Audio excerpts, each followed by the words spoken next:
Allahu, Allahu, Allahu, Allah. Bismillah wa salatu wa salamu ala Rasulillah, amma ba'd.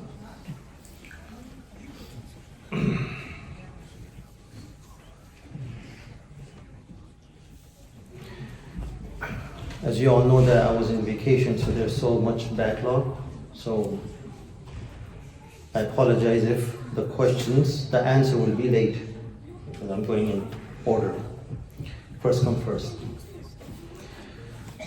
Assalamu alaikum wa rahmatullahi wa alaikum salam. What is the permissibility of having Quranic verses or ahadith written on one's upper garments? The Quran was not revealed for this. Quran was not revealed nor given to us to write it on clothing. Right? Quran is to be written in our hearts and in our actions.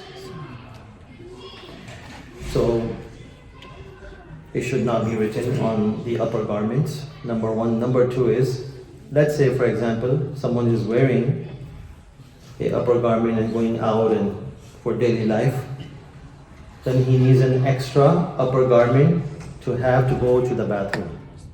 No?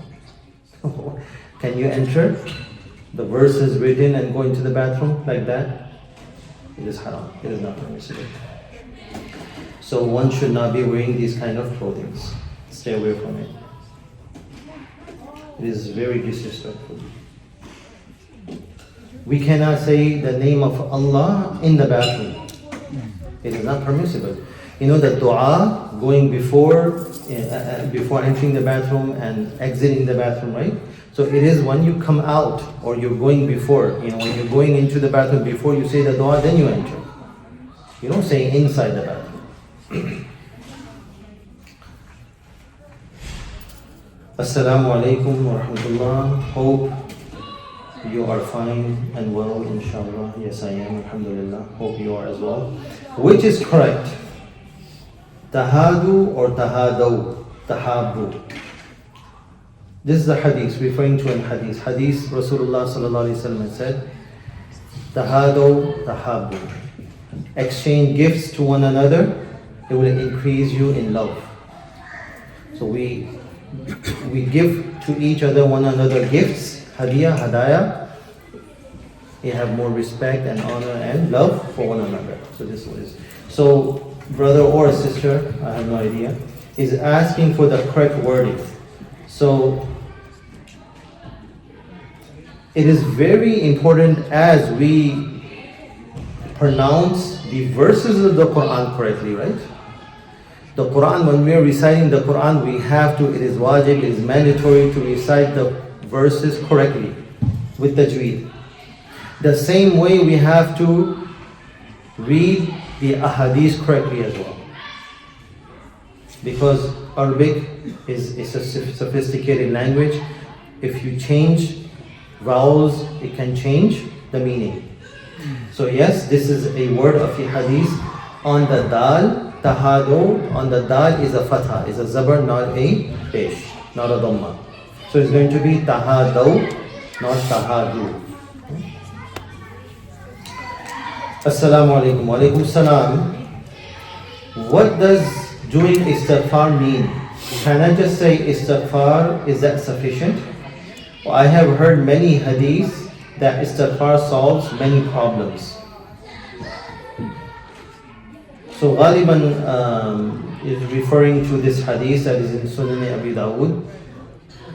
Man lazima al-istighfar ja'ala Allahu lahu min kulli dhiqin makhraja wa min kulli hammin faraja wa razaqahu min haythu la yahtasib. This is the hadith that Rasulullah sallallahu alaihi wasallam said, whoever constantly seeks forgiveness from Allah, Allah will appoint for him a way out of every distress and a relief from every anxiety, and will provide sustenance from him from where he accepts not. So yes, even Rasulullah sallallahu alaihi wasallam, despite being sinless and infallible, Masoom, he used to do istighfar more than 100 times a day. More than 100 times, meaning in abundance. So we should as well, we should do istighfar, seek forgiveness from Allah subhanahu wa ta'ala in our day-to-day life, right? As the questionnaire is asking, it is benefit, yes. Istighfar has many benefits.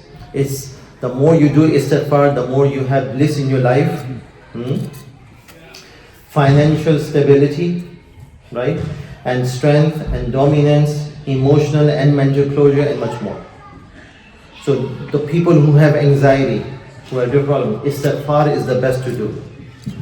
Astaghfirullah, that is the ikhtisar, astaghfirullah or astaghfirullah rabbi min kulli dhanbin wa atubu ilayh.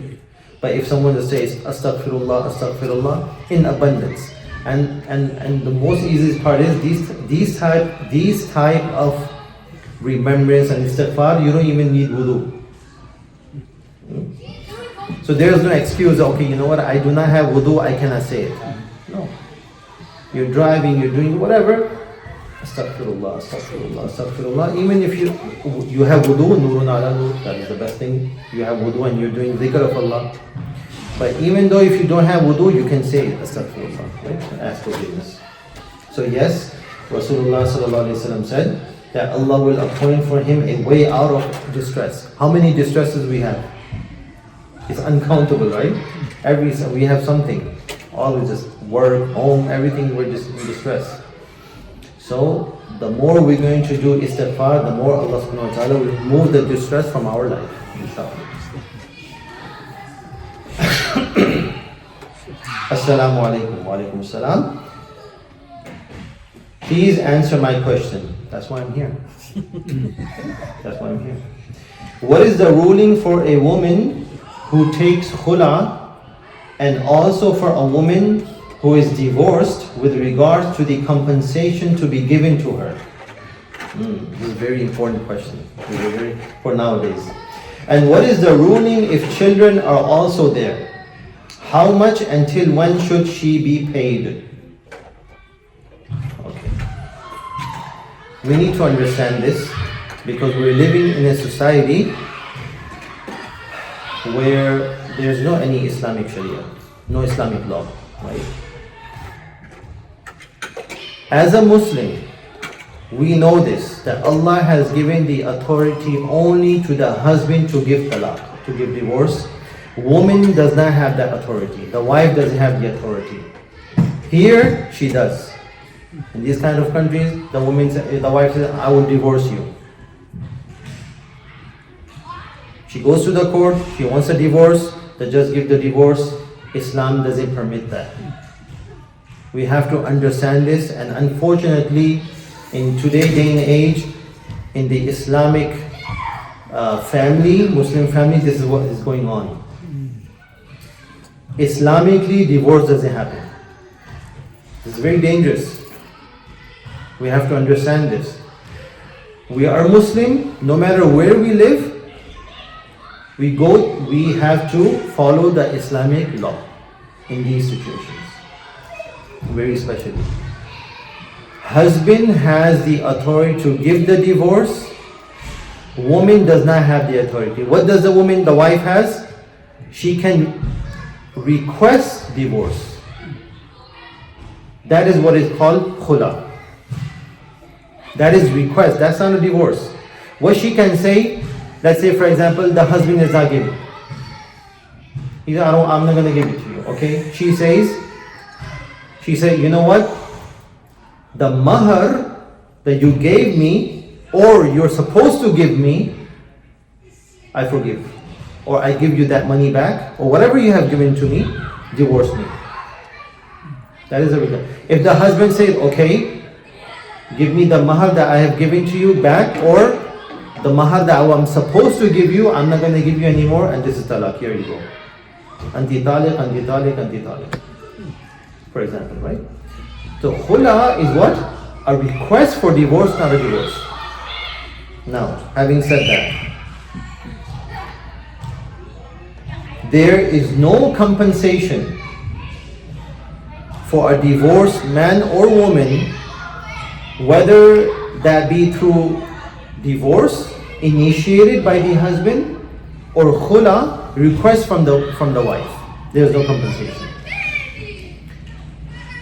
When there's a divorce, the husband has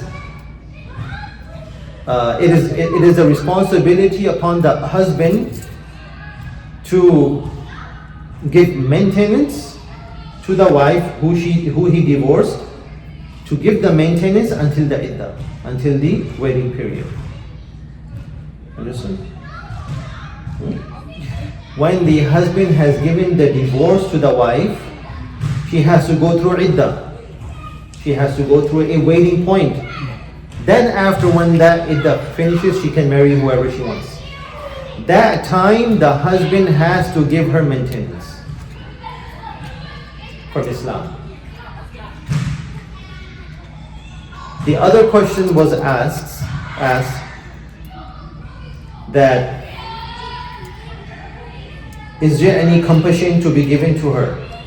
Yes, within that time, within the iddah time. After that, like for example here, the court says, divides the property and wealth, 50-50 or whatever it is.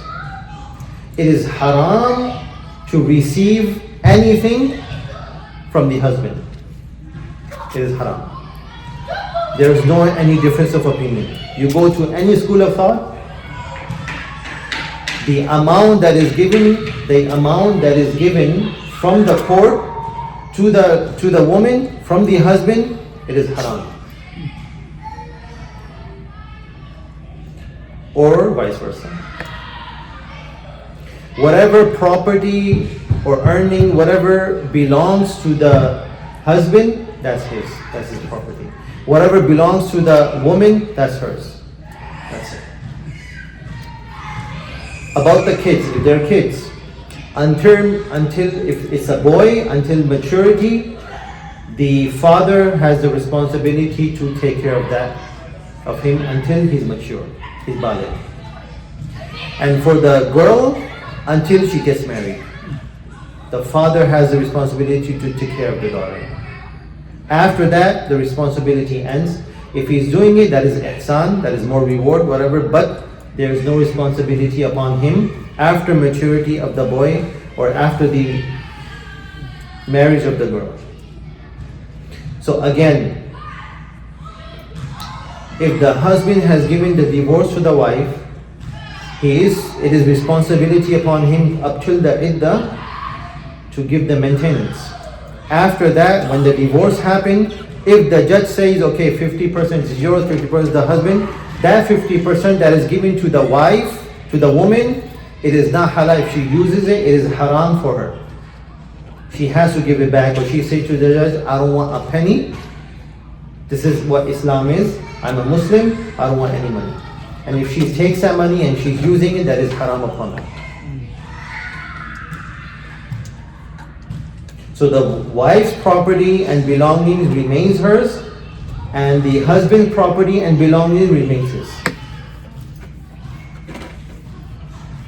We should fear Allah. We are Muslims, no matter where we are.